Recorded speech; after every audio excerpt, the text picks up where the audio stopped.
Assalamualaikum dan salam sejahtera. Saya Alia Maisara binti Abdul Rahman melaporkan dari TV PSS Andromeda SK Setia Alam sempena sambutan Hari Kanak-Kanak peringkat sekolah yang penuh warna-warni dan bermakna. Sambutan Hari Kanak-Kanak ini bukan sekadar hiburan, tetapi satu wadah membentuk jati diri dan nilai murni dalam kalangan generasi muda. Dengan tema Funky Hat, marilah kita saksikan kemeriahan pelbagai topi yang digaikan oleh rakan-rakan serta guru di SK Setia Alam.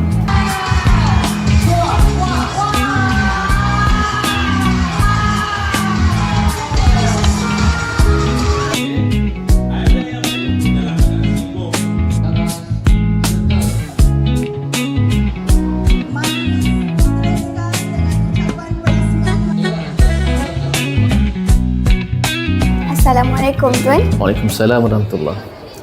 Apakah ucapan Tuan terhadap Hari Kanak-Kanak di Sekolah Kebangsaan Setia Alam ini? Okey, baik. Terima kasih pertamanya saya ucapkan kepada pihak Andromeda SK Setia Alam kerana sudi menjemput saya lah untuk di temu ramah pada pagi ini.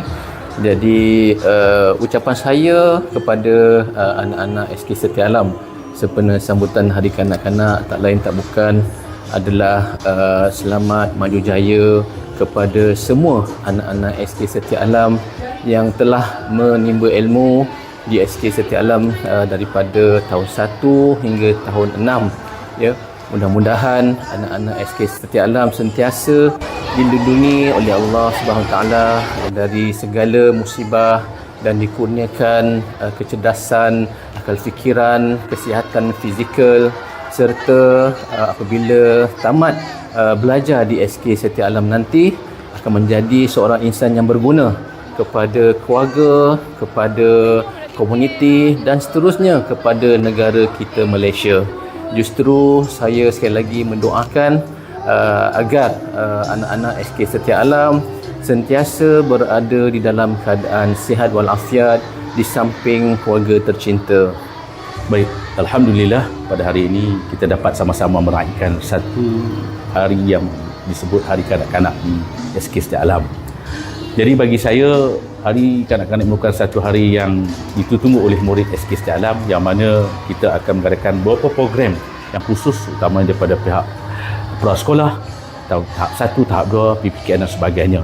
Di samping itu kita dapat mengeratkan silaturahim dan kita juga dapat mengikuti acara-acara yang telah disusun atur oleh pihak sekolah, yang mana kita ada pertandingan pakaian beragam, pertandingan nyanyian dan sebagainya. Di samping itu juga ia dapat membentuk satu jati diri, adab, silaturahim dan keyakinan kepada murid-murid yang terlibat, dan ini juga menunjukkan bahawa kesejahteraan murid itu menjadi keutamaan terutama di SK Setia Alam. Di samping juga saya mengucapkan terima kasih kepada pihak PIWG yang sentiasa menyokong program, guru-guru, pentadbir saya sendiri dan anak-anak murid saya yang dilihat pada hari ceria, gembira dan sebagainya. Jadi marilah kita sama-sama meraihkan sambutan Hari Kanak-Kanak peringkat SK Setia Alam bagi tahun 2025. Sekian, terima kasih.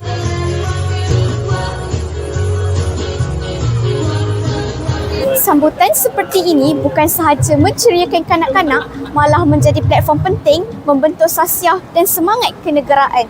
Di sinilah bermulanya impian besar dari seorang murid yang ceria kepada seorang warga yang berjasa. Jumpa lagi di lain masa. Cakna Kebat, SKSA hebat.